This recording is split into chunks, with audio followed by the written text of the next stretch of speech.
Hi hello family, ಎಲ್ಲರಿಗೂ ಅಮ್ಮಾಸ್ ಕೈರುಚಿ ಚಾನಲ್ಗೆ ಸ್ವಾಗತ. ನಾವಿವತ್ತು ಬೆಳಗ್ಗಿನ ಬ್ರೇಕ್ಫಾಸ್ಟ್ ರೆಸಿಪಿಗೆ ತುಂಬ ಡಿಫ್ರೆಂಟಾಗಿ ಹಾಗೆ ಅಷ್ಟೇ ಸಿಂಪಲ್ಲಾಗಿ ತುಂಬ ರುಚಿಯಾಗುವಂಥ ರೈಸ್ ಐಟಮಲ್ಲಿ ಒಂದು ರೆಸಿಪಿನ ತೋರಿಸ್ಕೊಂಡು ಕೊಡ್ತಾ ಇದ್ದೀವಿ. ಯಾವಾಗಲೂ ಒಂದೇ ಥರ ಚಿತ್ರಾನ್ನ, ಪುಳಿಯೋಗರೆ, ಪಲಾವು, ಟೊಮೆಟೊ ಬಾತ್ ಈ ಥರ ತಿಂದು ಬೇಜಾರಾಗಿದ್ದರೆ ರೈಸಲ್ಲಿ ಏನಾದರೂ ಡಿಫ್ರೆಂಟಾಗಿ ಟ್ರೈ ಮಾಡಬೇಕು, ಹಾಗೆ ತುಂಬ ಮಾಡೋದಕ್ಕೂ ಸುಲಭವಾಗಿರಬೇಕು ಅನ್ನೋರು ಖಂಡಿತವಾಗ್ಲೂ ಈ ರೆಸಿಪಿನ ಟ್ರೈ ಮಾಡಿ ನೋಡ್ಬೋದು. ತುಂಬ ಚೆನ್ನಾಗಿ ಬರುತ್ತೆ. ಇಲ್ಲಿವರೆಗೂ ನೀವು ರೈಸನ್ನು ಬಳಸ್ಕೊಂಡು ಈ ರೀತಿಯಾಗಿ ಡಿಫ್ರೆಂಟ್ ರೆಸಿಪಿನ ಟ್ರೈ ಮಾಡಿರೋದಕ್ಕೆ ಸಾಧ್ಯನೇ ಇಲ್ಲ. ಈ ರೀತಿಯಾಗಿ ಒಂದ್ಸಲ ನಾವು ತೋರಿಸೋ ಥರ ಬೆಳಗ್ಗಿನ ಟೈಮ್ ಬ್ರೇಕ್ಫಾಸ್ಟ್ ರೆಸಿಪಿಗೆ ಟ್ರೈ ಮಾಡಿ ನೋಡಿ, ತುಂಬ ಚೆನ್ನಾಗಾಗುತ್ತೆ. ಹಾಗೆ ಮನೇಲಿರೋರು ಕೂಡ ತುಂಬ ಇಷ್ಟಪಟ್ಟು ತಿಂತಾರೆ, ಅಷ್ಟು ತುಂಬ ರುಚಿಯಾಗಿರುತ್ತೆ, ಹಾಗೆ ತುಂಬ ಡಿಫ್ರೆಂಟಾಗೂ ಕೂಡ ಇರುತ್ತೆ. ಹಾಗಾದರೆ ಬನ್ನಿ, ಈ ರೆಸಿಪಿನ ಮಾಡೋದಕ್ಕೆ ನಮಗೆ ಏನೆಲ್ಲ ಪದಾರ್ಥಗಳು ಬೇಕಾಗುತ್ತೆ ಅನ್ನೋದನ್ನ ನೋಡ್ಕೊಂಬರೋಣ. ಇಲ್ಲಿ ನಾವು ಒಂದು ಸ್ವಲ್ಪ ಕೊತ್ತಂಬರಿ ಸೊಪ್ಪನ್ನು ತೊಗೊಂಡಿದ್ದೀವಿ, ಹಾಗೆ ಸ್ವಲ್ಪ ಪುದೀನ ಸೊಪ್ಪನ್ನು ಕೂಡ ತೊಗೊಂಡಿದ್ದೀವಿ. 1 ಇಂಚಷ್ಟು ಶುಂಠಿನ ಚಿಕ್ಕದಾಗೆ ಕಟ್ ಮಾಡಿ ಇಟ್ಕೊಂಡಿದ್ದೀವಿ. ಹಾಗೆ 1 ಗೆಡ್ಡೆ ಬೆಳ್ಳುಳ್ಳಿ, ಚಿಕ್ಕ ಗೆಡ್ಡೆ ಬೆಳ್ಳುಳ್ಳಿನ ಬಿಡಿಸಿಟ್ಟಿದ್ದೀವಿ. ಒಂದು 4ರಿಂದ 5 ಒಣಮೆಣಸಿನ್ಕಾಯಿ. ಇಲ್ಲಿ ನೀವು ಹಸಿಮೆಣಸಿನ್ಕಾಯಿ ಬಳಸೋರು ಹಸಿಮೆಣಸಿನ್ಕಾಯಿ ಕೂಡ ಬಳಸ್ಕೋಬೋದು. ಅರ್ಧ ಟೇಬಲ್ ಸ್ಪೂನಷ್ಟು ಜೀರಿಗೆ ಮತ್ತು ಸ್ವಲ್ಪ ತೆಂಗಿನಕಾಯಿನ ಚಿಕ್ಕದಾಗೆ ಕಟ್ ಮಾಡಿ ಇಟ್ಕೊಂಡಿದ್ದೀವಿ. ಇಲ್ಲಿ ನಾವು ಬ್ಯಾಡಗೆ ಮೆಣಸಿನ್ಕಾಯಿನ ಒಂದು 4 ತೊಗೊಂಡಿದ್ದೀವಿ. ಹಾಗೆ ಸ್ವಲ್ಪ ಕಡಲೆಬೀಜ, ಕಡಲೆಬೇಳೆ, ಹಾಗೆ ಉದ್ದಿನಬೇಳೆ ತೊಗೊಂಡಿದ್ದೀವಿ. ಹಾಗೆ ಸ್ವಲ್ಪ ಕರ್ಬೇವಿನ ಸೊಪ್ಪು ಮತ್ತು ಒಂದು ಚಿಟಿಕೆಯಷ್ಟು ಅರಿಶಿನ ತೊಗೊಂಡಿದ್ದೀವಿ. 2 ಚಿಕ್ಕ ಸೈಜ್ ಈರುಳ್ಳಿನ ಉದ್ದುದಕ್ಕೆ ಕಟ್ ಮಾಡಿ ಇಟ್ಕೊಂಡಿದ್ದೀವಿ. ಹಾಗೆ ಕೊತ್ತಂಬರಿ ಸೊಪ್ಪನ್ನ ಚಿಕ್ಕದಾಗೆ ಕಟ್ ಮಾಡಿ ಇಟ್ಕೊಂಡಿದ್ದೀವಿ. ಅರ್ಧ ಹೋಳಷ್ಟು ನಿಂಬೆ ಹಣ್ಣನ್ನು ತೊಗೊಂಡಿದ್ದೀವಿ. ಸ್ವಲ್ಪ ಜೀರಿಗೆ, ಸಾಸಿವೆ ಒಗ್ಗರಣೆಗೆ, ಹಾಗೆ ರುಚಿಗೆ ತಕ್ಕಷ್ಟು ಉಪ್ಪನ್ನು ಬಳಸಿದ್ದೀವಿ. ಮತ್ತು ಇಲ್ಲಿ ಮಾಡೋದಕ್ಕೆ ಎಣ್ಣೆ. ಇಷ್ಟು ಪದಾರ್ಥಗಳು ನಮಗೆ ಬೇಕಾಗತ್ತೆ.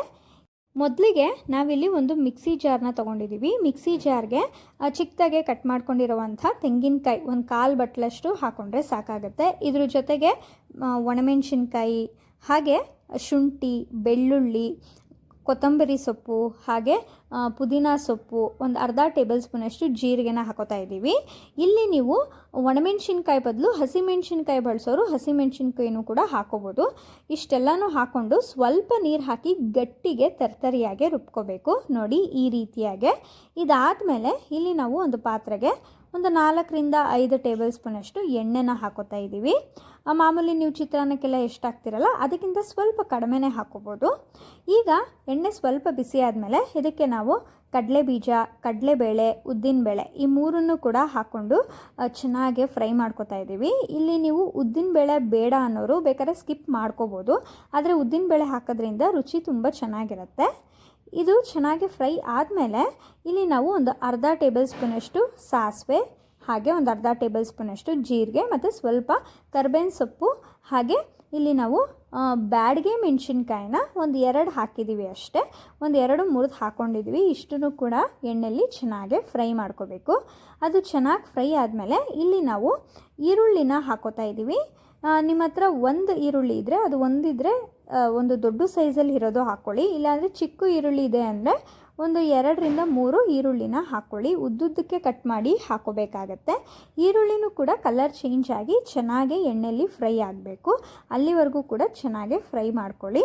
ನೋಡಿ ಇವಾಗ ಈರುಳ್ಳಿ ಚೆನ್ನಾಗಿ ಎಣ್ಣೆಯಲ್ಲಿ ಫ್ರೈ ಆಗಿದೆ. ಈಗ ನಾವು ಆಗಲೇ ರುಬ್ಬಿಟ್ಕೊಂಡಿದ್ವಲ್ಲ ಮಸಾಲೆನ, ಆ ಮಸಾಲೆನ ಹಾಕೋತಾ ಇದ್ದೀವಿ. ಮಸಾಲೆ ಹಾಕಿದ್ಮೇಲೆ ಅದು ಸ್ವಲ್ಪ ಹಸಿ ವಾಸನೆ ಹೋಗೋವರೆಗೂ ಕೂಡ ಎಣ್ಣೆಯಲ್ಲಿ ಚೆನ್ನಾಗೆ ಫ್ರೈ ಮಾಡ್ಕೊತಾ ಇದ್ದೀವಿ.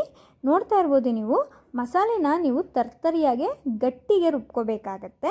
ಇದ್ರ ಜೊತೆಗೆ ಒಂದು ಚಿಟಿಕೆಯಷ್ಟು ಅಂದರೆ ಒಂದು 1/4 ಟೇಬಲ್ ಸ್ಪೂನಷ್ಟು ಅರಿಶಿನ ಹಾಕ್ಕೊಂಡು ಅದನ್ನು ಕೂಡ ಚೆನ್ನಾಗಿ ಫ್ರೈ ಮಾಡ್ಕೊತಾ ಇದ್ದೀವಿ. ಮಸಾಲೆಯಲ್ಲಿ ಇರೋವಂಥ ಹಸಿ ವಾಸನೆ ಎಲ್ಲ ಹೋಗಿ ಸ್ವಲ್ಪ ಎಣ್ಣೆ ಬಿಟ್ಕೊಬೇಕು ಮಸಾಲೆ, ಅಲ್ಲಿವರೆಗೂ ಕೂಡ ಚೆನ್ನಾಗಿ ಫ್ರೈ ಮಾಡ್ಕೊಳ್ಳಿ. ಆದರೆ ಸ್ಟವ್ನ ಲೋ ಫ್ಲೇಮ್ನಲ್ಲಿ ಇಟ್ಕೊಂಡು ನೀವು ಅಥವಾ ಮೀಡಿಯಮ್ ಸೈಜ್ ಫ್ಲೇಮ್ನಲ್ಲಿ ಇಟ್ಕೊಂಡು ನೀವು ಚೆನ್ನಾಗಿ ಫ್ರೈ ಮಾಡ್ಕೋಬೇಕಾಗತ್ತೆ. ನೋಡಿ ಇದು ಚೆನ್ನಾಗೆ ಫ್ರೈ ಆಗಿದೆ, ನೋಡ್ತಾ ಇರ್ಬೋದು ನೀವು. ಇದು ಚೆನ್ನಾಗೆ ಫ್ರೈ ಆದಮೇಲೆ ಇದಕ್ಕೆ ನಾವು ರುಚಿಗೆ ತಕ್ಕಷ್ಟು ಉಪ್ಪನ್ನು ಹಾಕೋತಾ ಇದ್ದೀವಿ. ಉಪ್ಪನ್ನು ನಿಮ್ಮ ರುಚಿಗೆ ಅನುಸಾರವಾಗಿ ಹಾಕ್ಕೊಳ್ಳಿ. ಹಾಗೆ ಖಾರನೂ ಅಷ್ಟೇ ನಿಮ್ಮ ರುಚಿಗೆ ಅನುಸಾರವಾಗಿ ಹಾಕೋಬೇಕಾಗತ್ತೆ. ನೋಡಿ, ಇದೀಗ ಉಪ್ಪು ಹಾಕೊಂಡ್ಮೇಲೆ ಆಗಲೇ ನಾವು ರೈಸ್ನ ರೆಡಿ ಮಾಡಿಟ್ಟಿದ್ದೋ. ಇಲ್ಲಿ ನಾವು ಒಂದು 4 ಜನಕ್ಕೆ ಆಗೋಷ್ಟು ಕ್ವಾಂಟಿಟಿನಲ್ಲಿ ರೈಸನ್ನು ಹಾಕ್ಕೊಂಡು ಮಿಕ್ಸ್ ಮಾಡ್ಕೋತಾ ಇದ್ದೀವಿ. ನೀವೇನಾದರೂ ಹೆಚ್ಚಿಗೆ ಮಾಡ್ತಾಯಿದ್ರೆ ನಾವು ತೋರಿಸಿರುವಂಥ ಒಂದು ಇಂಗ್ರೀಡಿಯೆಂಟ್ಸ್ನಲ್ಲಿ ಇನ್ನೊಂದು ಸ್ವಲ್ಪ ಹೆಚ್ಚಿಗೆ ಇಂಗ್ರೀಡಿಯೆಂಟ್ಸ್ನ ಹಾಕ್ಕೊಂಡು ಮಾಡ್ಕೋಬೋದು.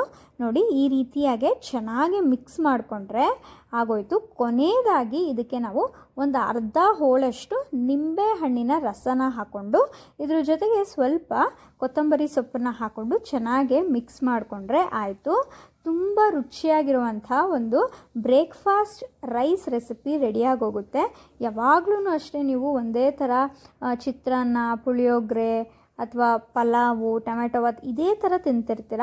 ಏನಾದರೂ ಡಿಫ್ರೆಂಟಾಗಿ ಟ್ರೈ ಮಾಡಬೇಕು ಅನ್ನೋರು ಖಂಡಿತವಾಗ್ಲೂ ಈ ರೆಸಿಪಿನ ಟ್ರೈ ಮಾಡ್ಬೋದು. ನಿಜವಾಗ್ಲೂ ಹೇಳ್ತೀನಿ, ತುಂಬ ರುಚಿಯಾಗಿರುತ್ತೆ, ಹಾಗೆ ತುಂಬ ಡಿಫ್ರೆಂಟಾಗಿರುತ್ತೆ.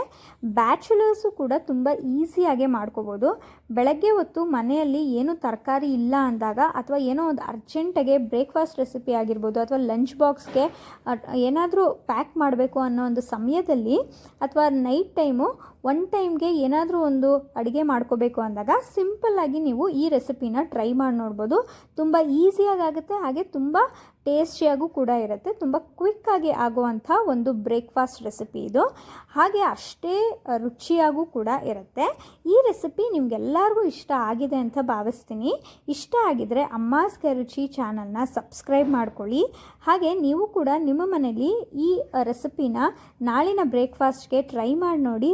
ರುಚಿ ಹೇಗೆ ಬಂತು ಅಂತ ನಮಗೆ ಕಮೆಂಟ್ ಮೂಲಕ ತಿಳಿಸೋದನ್ನ ಮರಿಬೇಡಿ.